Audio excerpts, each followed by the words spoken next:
The Scream 6 writers talk about how they were stretching credibility in the movie. You're going to want to hear this one. Let's go.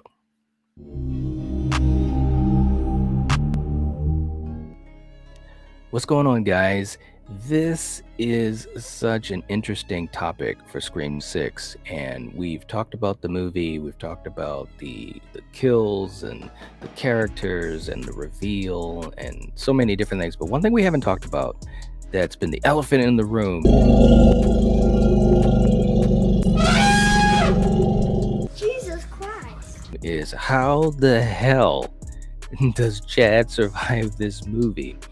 And I know a lot of people have a lot of thoughts on it, good and bad, on this particular issue in Scream 6 that kind of infected the movie quite a bit. But what I want to talk about is how we heard it right from the source itself, talking about the Scream 6 writers, James Vanderbilt and Guy Busick, who were in an interview for Insider. And man, we got to talk about this. This is so interesting. The article talks about what they thought about Chad's situation and his stabbing. And they go on to say that when Scream 6 arrived in the theaters, horror fans were thrilled to see a new Ghostface hunt the latest batch of Woodsboro survivors through New York in the sequel as they come looking for revenge for the death of Richie Kirsch in 2022's Scream. And although there are some incredibly gruesome kills scattered throughout the movie, Sam and Tara make it out alive, along with Chad and Mindy Meeks Martin. However, Chad finds himself turned into a human pincushion in the film's climax when he is attacked by not one, but two Ghostface killers, leading to few fans to wonder whether he was originally meant to die. And man, yeah, I mean, when that scene happened, it was absolutely... It was bonkers, man, because it was set up in a really great way because Chad is trying to save Sam and Tara by fighting a Ghostface killer. And he's doing a good job because he's really physical. And it was a nice little moment as far as him fighting. And then, of course, he gets stabbed. And the reaction from Tara, played by Jenna, it was just gut-wrenching, literally, because you felt so bad, not only because of the fact that he's a really good character, but because him and Tara started to really form a romance. And so you're thinking, man, that really sucks. He got stabbed once. Next thing you know, it's another Ghostface killer that comes right beside and stabs him as well. And then they both start stabbing him multiple times. It was like more than 10 stabs, man. It was absolutely crazy. And I'm thinking, there's no way, what he endured in Scream, or Scream 5, I should say. He got stabbed, I believe, 7 times. And it was kind of like, okay, all right, that, it is what it is. He survived it. But in this one, it was almost like they were literally just boop, boop, boop, boop, boop, boop.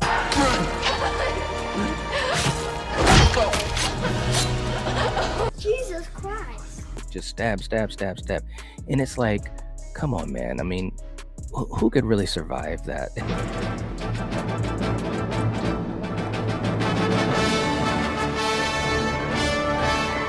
You're goddamn right. It's like really crazy. So when he survives at the end of the movie, I was just thinking, okay, well, obviously it's a nod to Dewey, but it's kind of like, come on, man. Like, it would have been so much better if they stabbed him once or twice, and then, okay, you think he's dead, but he survives. But they literally stabbed him like a dozen times. It was absolutely crazy, man. But the article for Insider goes on to talk more about it. They spoke to writers James Vanderbilt and to Guy Busick, and they explained that they debated killing off the charismatic teen. Vanderbilt said, quote, "We test every character dying in our heads at a certain point in time and go back and forth on certain ones. And so, we definitely had a conversation about that with Chad, with everybody." I was like, okay, well, that's really, really interesting. The writer went on to say that Scream movies are meant to be enjoyable for audiences, and killing Chad didn't fit the happy ending that they were going for. He also said, Scream movies are sort of supposed to be roller coasters, said Vanderbilt. And Tyler Gillette, one of the directors, talks about that they're meant to be secret feel-good movies at the end of the day. And we kind of felt like you want to get off the roller coaster and you want to be smiling, not bummed. And him not surviving at the end of the movie felt like a real. Chad has cheated death once again. He was supposed to die in five, and he didn't, and he made it through this. God bless him.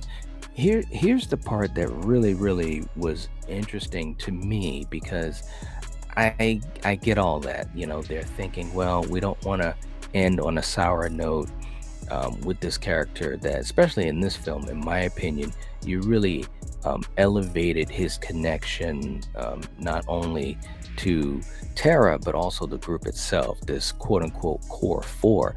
So I get it. You don't want to jeopardize that. You don't want to take him out of the equation for the next possible film. But it's all about execution at the end of the day, and the way that they executed the scene. I think it was just off, man. And he says that Vanderbilt's co-writer Busick said that the scene was originally more violent and Chad was stabbed several more times, but it didn't feel believable.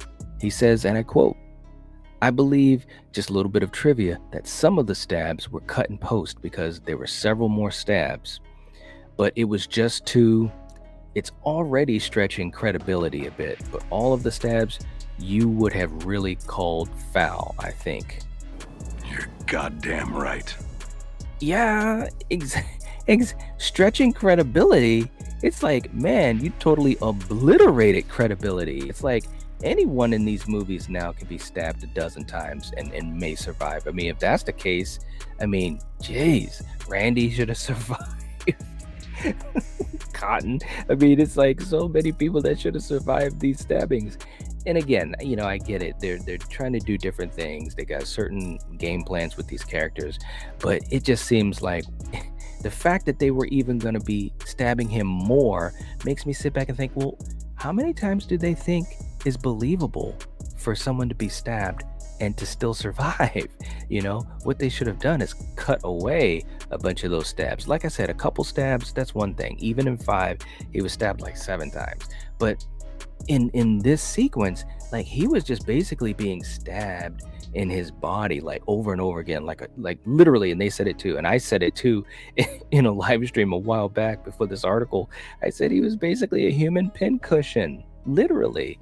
So I'm just curious as to how they thought that this was going to work out. You know what I mean? Vanderbilt also said, "We digitally removed some of the stabbing, but the guys always overshoot the violence to be able to pull it back or dial it up and add it," which I think is super smart. Yeah, I get that, man, but still, that's a lot of stabs, man. A lot of stabs. And to me, again, it just really pushes that boundary. I mean, they said it themselves. These are the Scream 6 writers, right from their mouths, saying that they've been stretching credibility already, a bit. So it's like, I don't know, when you look back at your movie, and especially with a Scream movie, because the Scream movies are supposed to be a little bit more based in reality. Obviously, Ghostface is a human. He can be killed. He can be shot to death, and so forth. So it's kind of like, I'm just so curious why they decided to go that route, because Mindy gets stabbed basically in the stomach. So I can see her surviving that. But the big thing that is kind of a negative for me with Scream 6 is that you had more survivors than you've ever had in a Scream film. And it's the same Scream film that had the most Ghostface killers of all time. You had Gail survive, you had Mindy survive, you had Chad survive, you even had Kirby survive, although with Kirby, it's kind of like, okay, we can understand that. But it's like, come on, guys, you're going into some territory that you don't want to. I mean, I see it all the time in live chat comments and also in comments on videos and stuff like that, there's so many people that take issue with this. And I think, with the Scream fan base, it's a very passionate fan base, and rightly so. And also, when you look at us as fans, I think the thing that we really like about the Scream series, one thing that is the fact that there is that realistic, angle that it tries to maintain. So if you kill someone and they're dead, they're dead. If you shoot someone in the head, they're dead. It's over. You know, they're not coming back. It's not a supernatural thing. And again, when you have someone that's being stabbed a dozen times, right in the chest area, right near the heart, and so forth, it's like, come on now. How do you survive that? Chad has more scar tissue than any human on the planet. He's literally become the Terminator. He is a cyborg. I'll be back. He is a cyborg, and if they do not talk about that in the next movie, they're missing an opportunity. But I mean, seriously, the fact that James and Guy acknowledge this, and basically say, yeah, we definitely we went over the line there. It's interesting, and if you guys get a chance to read the article, you should check out the interview, because they literally say it. So that's why I wanted to make sure I got a chance to bring this to you guys to have a conversation about. So let me know what you guys think in the comment section. Do you think that the credibility was totally stretched? Did they go over the line with this? Specifically talking about Chad surviving over a dozen stabs, and the fact that he was going to be stabbed more. It's like crazy. Let me know what you guys think in the comment section down below, and we can have a discussion about it. Don't forget to hit the like button. It helps to support the channel, and I appreciate it. And if you have not subscribed to the Nightwatch Zone, do it now. This is the time to do it. And yeah, I'll catch you guys later. If you're watching this, if you're listening to this, you are the Nightwatch. Peace.